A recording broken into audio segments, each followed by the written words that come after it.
Hi class, my name is Carol Warren and I wrote my final paper on teenage sexuality and the influence of television, social media, and peer pressure.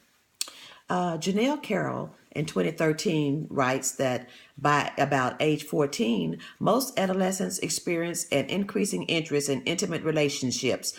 During this period, uh, couples develop longer term and more exclusive relationships, and early sexual experimentation, such as deep kissing, fondling, all this may begin.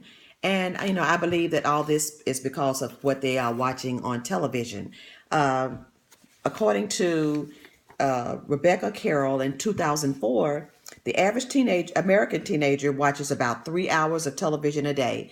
Typical teen fare contains heavy doses of sexual content ranging from touching, kissing, jokes, and innuendos to conversations about sexual activities and portrayals of sexual intercourse. Sex is often presented as a casual activity without risk or consequences. Conventional wisdom holds that the message young people views absorbed from television promotes sexual activities in these groups. So the message that that they're saying are promoting this type of behavior is like watching television shows with sexual content. This initiates teen sexual activity, and sexual talk on TV has the same effect on teens as the depictions of sex. One of the things they said was positive is where shows with content about contraception and pregnancy can help to educate teens about the risks of consequences. And consequences of sex. Now, this may be true, but as a parent, I would not want my child watching television shows about contraception and pregnancy, because this is giving them a ticket, to go ahead and have sex, and that it's okay to have sex when God's word specifically tells us that sex is between marriage, and married couple. I don't really agree with that statement.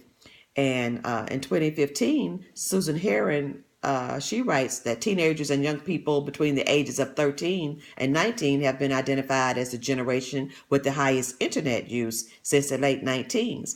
Now, parents, we as parents, we should monitor what our children, our teens are frequently visiting on the internet. Modern technology is good, it's a blessing, but it can sometimes be a curse as well. So we should monitor what our kids are looking at. So the only other thing that I wrote about was peer pressure as well. And in an article written by Elizabeth Ricks, she did a study where they asked adolescents to fill out questionnaires regarding their best friends and other close friends, both same and opposite sex. And they perceived that teenagers who report more sexual experience are more often chosen as best friends by their opposite sex partners, peers. They also found that adolescents normally choose friends who had the same values and interests as they had, but it was unclear whether adolescents' behavior was influenced by friends or if their friends' choice was determined by behavior.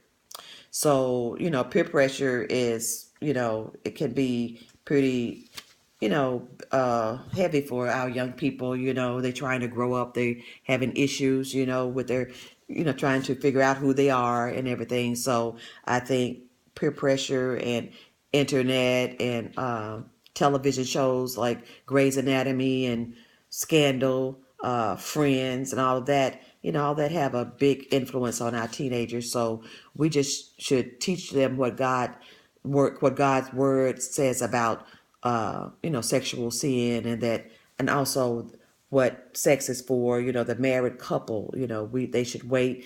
Can't be you tell your teens to wait till they're older. No, they shouldn't wait till they're older. They should wait till they're married. So this is what my paper is about: teen sexuality and the influence that television and social media and all these peer pressure have on our young people today. Okay, thank you.